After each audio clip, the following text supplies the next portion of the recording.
SPN 9 news और आपके साथ मैं हूं फिजा काजमी। लोकसभा में केंद्र सरकार को घेरने वाले कांग्रेस नेता अधीर रंजन चौधरी मौजूदा समय में कांग्रेस और केंद्र की राजनीति से दूर चल रहे हैं। इसकी एक वजह उनकी आगामी पश्चिम बंगाल विधानसभा चुनाव को लेकर तैयारियों को माना जा रहा है।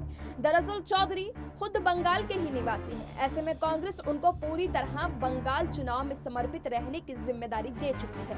पश्चिम बंगाल की राजनीति में अधीर रंजन की पकड़ का अंदाजा इसी बात से लगाया जा सकता है कि 2016 के विधानसभा चुनाव में तृणमूल कांग्रेस की जबरदस्त हार के बावजूद मुर्शिदाबाद और मालदा जैसे सेंट्रल बंगाल की अधिकतर सीटों पर कांग्रेस ने ही जीत हासिल की थी। आपको बता दें कि अधीर रंजन के आलोचक उन्हें बाहुबली मानते हैं। इसकी एक वजह यह है कि चौधरी ने संगठन को अपने दम पर मुर्शिदाबाद में मजबूत किया, साथ ही मालदा में भी ABA गनी खान चौधरी की विरासत को भी थामे रखा। दूसरी तरफ चौधरी के चाहने वालों के लिए उनका एक और नाम है स्ट्रीट फाइटर, यानी सड़कों पर उतरकर संघर्ष करने वाला नेता। अधीर को हिंसाग्रस्त बंगाल की राजनीति में भी पार्टी के कैडर को आगे बढ़ाने का श्रेय दिया जाता है। साथ ही मुर्शिदाबाद के मुस्लिम बाहुल्य क्षेत्रों में विकास कार्यों के लिए लोकप्रियता बटोरने की वजह से उन्हें रॉबिन हुड का टाइटल भी दिया जाता रहा है।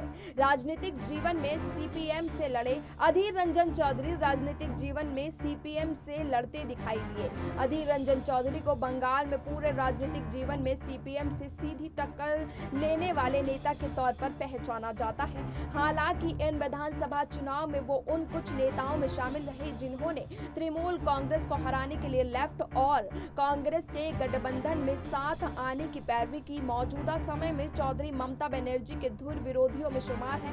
खास बात यह है कि मुर्शिदाबाद, मालदा और करीब की नादियों और उत्तर दिनाजपुर में चौधरी की अच्छी पकड़ से TMC के लिए मुश्किलें पैदा होने का अनुमान है। अधीर रंजन चौधरी कांग्रेस के लिए बेहद अहम चेहरा है, इसलिए पार्टी ने उन्हें राज्यों में पार्टी इकाई का दायित्व सौंप दिया है। दरअसल बंगाल में पार्टी की खिसकती जमीन के बावजूद अधीर रंजन ही ऐसे नेता हैं जो कांग्रेस को लड़ाई में वापस ला सकते हैं। इसकी एक वजह उनका सेंट्रल बंगाल की राजनीति में पकड़ होना है। फिर चाहे वो 2011 के विधानसभा चुनाव हो या 16 के, दोनों ही मौकों पर अधीर रंजन चौधरी ने साबित किया कि वो कांग्रेस के पैर जमाने में काबिल नेता है। आपको बता दें कि अधीर रंजन चौधरी 2016 के विधानसभा चुनाव में कांग्रेस PCC के अध्यक्ष थे। इन्हीं चुनाव में लेफ्ट ने कांग्रेस के साथ चुनाव लड़ने का फैसला किया था। कांग्रेस ने राज्य में कुल 44 सीटें जीती थी। खास बात यह है कि इनमें से 14 सीटें पार्टी को मुर्शिदाबाद के क्षेत्र से मिली थी। वहीं पड़ोसी मालदा जिले से